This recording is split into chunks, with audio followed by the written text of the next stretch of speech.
First, Letitia targets Trump and she'll come for you. And by you, I mean everyone else who doesn't share her views. Escape from New York before it's too late. Oh man. We gotta talk about Letitia James. And if you need a refresher on who Letitia James is, well, just check out this clip. The President of the United States has complained that I'm engaging in some sort of political witch hunt, that I've got some personal vendetta against him, that I campaigned against him. That is not true. This illegitimate president who sits in the White House. That president, because he's not my president, he's an illegitimate president. His days are numbered. His days are numbered. We've got to get ready to mobilize, and we've got to get ready to agitate and irritate until victory is won, but more importantly, until Trump is defeated. We will all rise up and resist this man, and ultimately we'll bring him down. This illegitimate president, I'm going to give you the same level of respect that you gave to President Obama, and that is absolutely no respect at all. Donald Trump has got to go. Hey, hey. Ho, ho. Donald Trump has got to go. Hey, hey. Ho, ho. And the days of Donald Trump are numbered. Lock him up. Lock him up. What? Lock him up. What? Lock him up. What? Lock him up. What? That is not. Yeah. That's Letitia James. I believe that judge was James Engoron. Judge Engoron, I believe that judge was, if I remember correctly. Correct me if I'm wrong. But she has recently gotten herself in some hot water because, ironically, she is allegedly being accused, of allegedly doing the exact thing that she took Trump to court for. Yeah. Lying on some bank statements to get a favorable mortgage, allegedly. Sounds familiar, huh? Sounds real familiar. But with that being said, let's dive in. And now the Trump Justice Department may be a pain in her you-know-what. The Angle has obtained shocking allegations leveled by the Trump administration against New York Attorney General Letitia James. The Federal Housing Finance Agency has sent a criminal referral to the DOJ accusing James of mortgage fraud. In a letter to Attorney General Pam Bondi, Director Bill Pulte says James appears to have falsified records in order to meet certain lending requirements and receive favorable loan terms. He cited a property in Virginia that she's allegedly claimed as her principal residence and a property in New York that she claimed as a 4-unit structure instead of the required, instead of a 5, which Pulte says means she was able to get a different type and more favorable loan. Joining me now is Jonathan Turley, Fox News contributor and law professor at GW University. Jonathan, mortgage fraud is rampant in the United States. There's all sorts of fraud that's rampant. There's disability fraud that they've vowed to crack down on in the Trump administration. But this is another thing that they have vowed to crack down on because it costs real money. Your reaction to these allegations? Well, obviously, the irony is perfectly crushing. This is a person who prosecuted Trump for everything short of ripping a label off a mattress. And among the charges that were brought in New York, in not just the civil but the criminal case, was making false or misleading statements to financial institutions.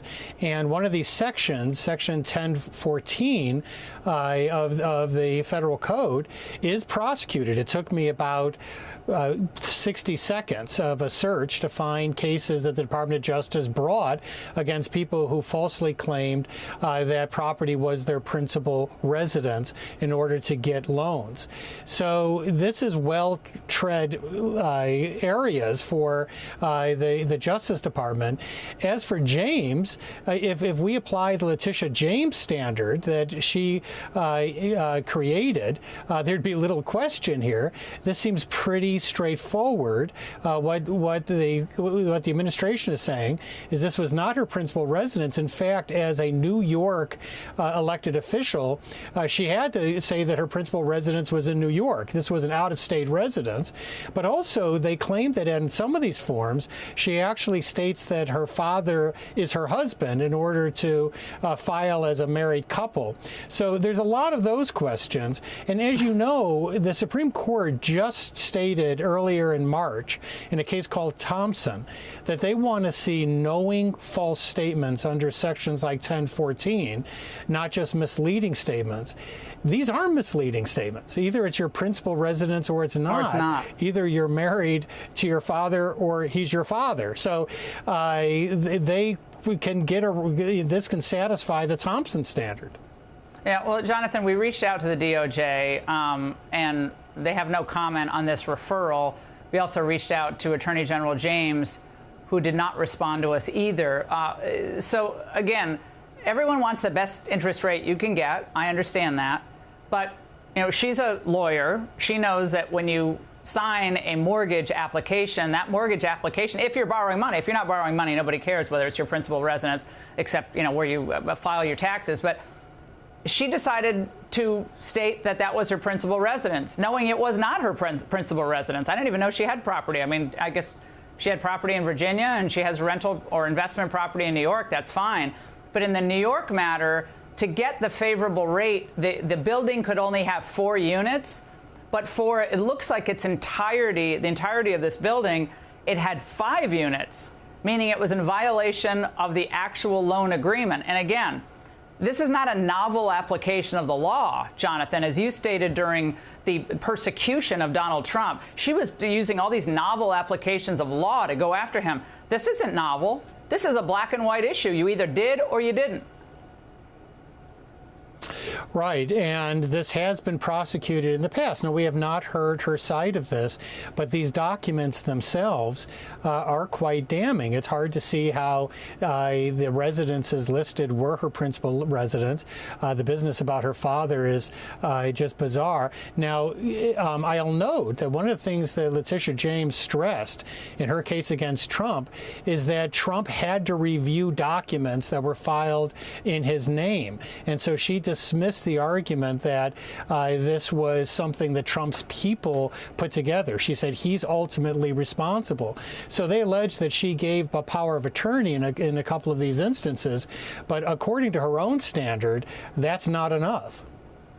Well, Professor, the referral cites the case against the former Baltimore City prosecutor, Marilyn Mosby, because she was sentenced to a year in home confinement for lying about her finances to make early withdrawals from retirement funds during COVID, and then fraudulently claimed that her own $5,000 was a gift from her then husband as she closed on a Florida condo.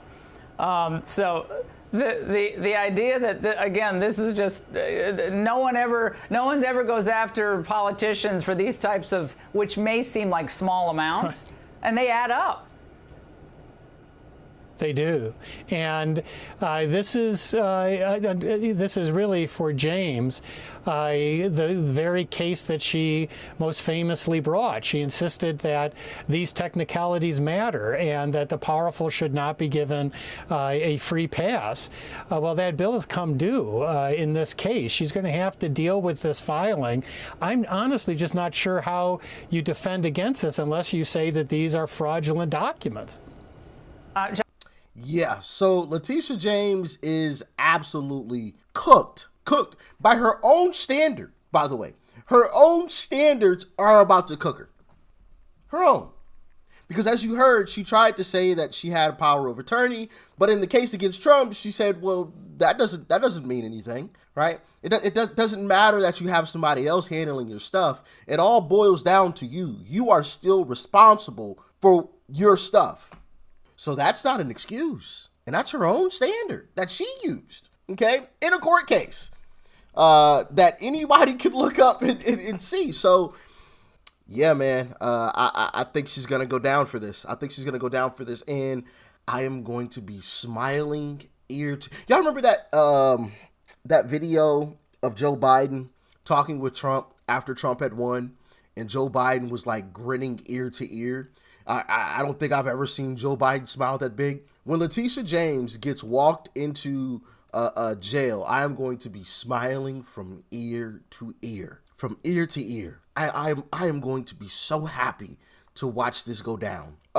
Because one reason, because all Democrats have done since Donald Trump has taken office is try to derail him at every single. That's literally all they're doing.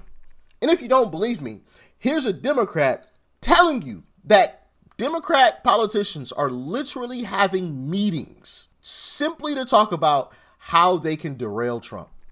Every single week, we have a litigation working group where a large group of us, and I'm talking there's maybe 75 members of the House, sit down every single week with the AGs to talk about legal strategy. This is all going on every single week behind the scenes. It is nonstop talk, nonstop introduction of bills and legislation, nonstop being on social media as much as we can without being throttled and without the crazy analytics, and doing all these things. Non-stop meetings behind the scenes. That's what they're doing. Let's derail Donald Trump. Let's just have meetings every single week to discuss ways we can derail Donald Trump. Let's meet with attorney generals and everything from other states, and let's figure out how we can derail Donald Trump. Let's figure out that plan. What? That's what you're spending time doing? On one hand, I'm happy that they're wasting time doing that, but on the other hand, it's kind of a slap in the face to the American people. Like, all you're doing is spending your time figuring out ways you can derail the president of the United States. Do you not understand? If Trump fails, we all fail. Has that not gotten through your skull? If he fails, this country fails. We all go down with it. It ain't like we on different boats or something. But maybe that's what the Democrat Party wants. Maybe they want the country to sink. I don't know. Y'all let me know what y'all think. But yeah, man, Letitia James is in some hot water, baby. And I'm loving it. Thanks for tuning in as always. Peace and love. I'm out.